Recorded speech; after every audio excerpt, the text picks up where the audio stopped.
नमस्कार. स्वागत आहे तुमचं आजच्या व्हिडिओमध्ये. पहिलं गणित आहे. संख्या रचनेतील गायब असणारा अंक शोधा.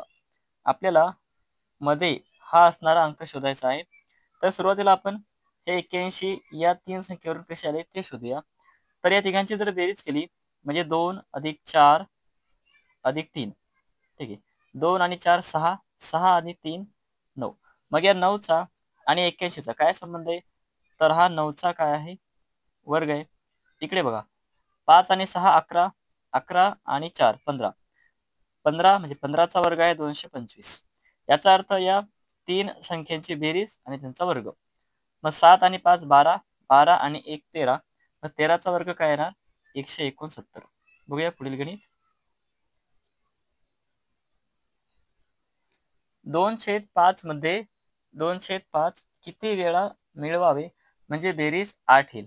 आता या ठिकाणी अगोदर छेद वर लिहा म्हणजे छेद आहे 5, अंश खाली लिहा, गुणिला बेरीज किती आहे? बेरीज आहे 8 आणि वजा 1. हे सूत्र आहे.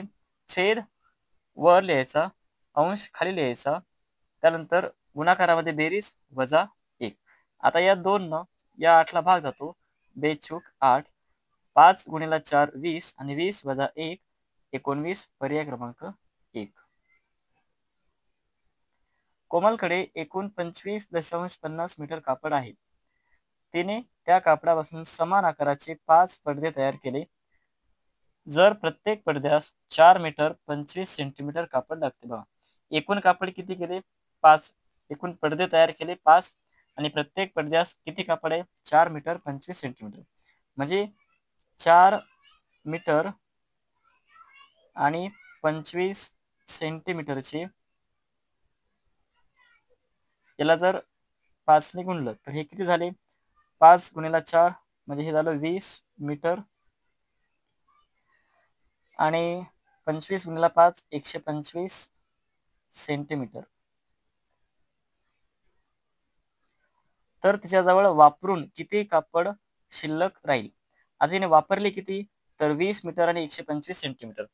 मग आपल्याला हे माहिती आहे की 1 मीटर म्हणजे 100 सेंटीमीटर. 1 मीटरला 100 सेंटीमीटर लिहिता येते. मग या 125 मध्ये 100 अधिक 25 आहे. 125 म्हणजे 100 सेंटीमीटर अधिक 25 सेंटीमीटर. मग हे 100 सेंटीमीटर म्हणजे 1 मीटर. मग हे 1 मीटर या 20 मध्ये मिळवले तर इथे एकूण काय होणार? 20 अधिक 1 21 मीटर आणि शिल्लक राहिले 25 सेंटीमीटर. 21 मीटर 25 सेंटीमीटर हे तिने एकूण वापरलेलं आहे. एकूण एकूण कापड किती लागलं तिला? 21 मीटर 25 सेंटीमीटर. ठीक आहे. आणि तिच्या जवळ किती होतं? 25.50. मग शिल्लक किती राहिलं?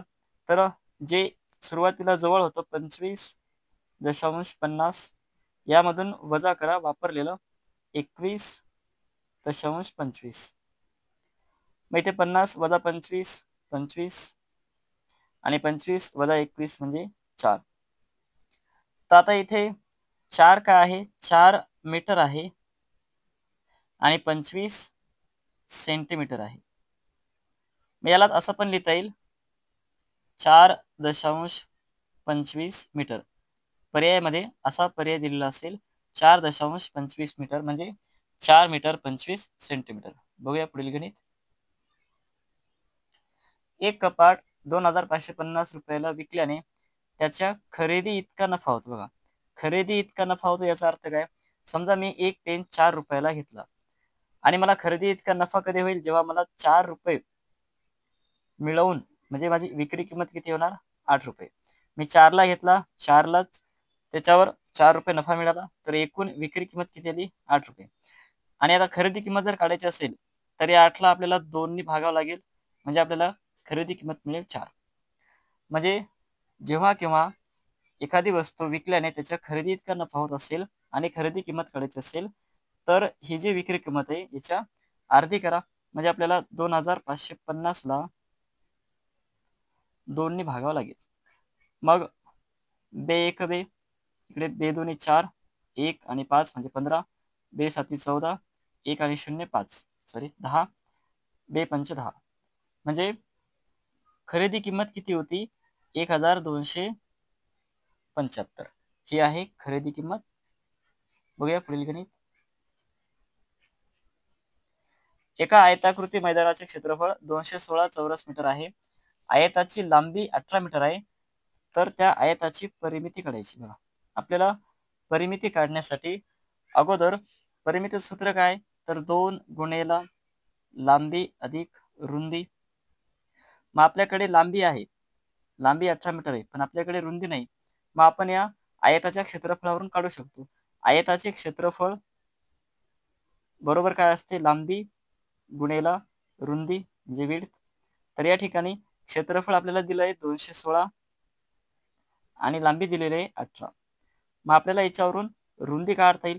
रुंदी काढण्यासाठी आपल्याला हे जे गुणाकारामध्ये 18 आहेत हे 216ला भागाकारामध्ये जातील.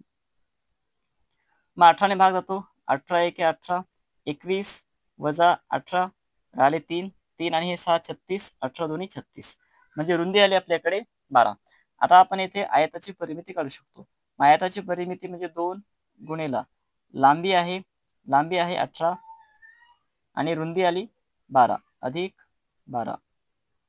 तर 2 गुणेला 18 आणि 2 20 अधिक 10 30, म्हणजे 30 गुणेला 2 60. मग आयताची परिमिती किती आली, 60 मीटर. धन्यवाद.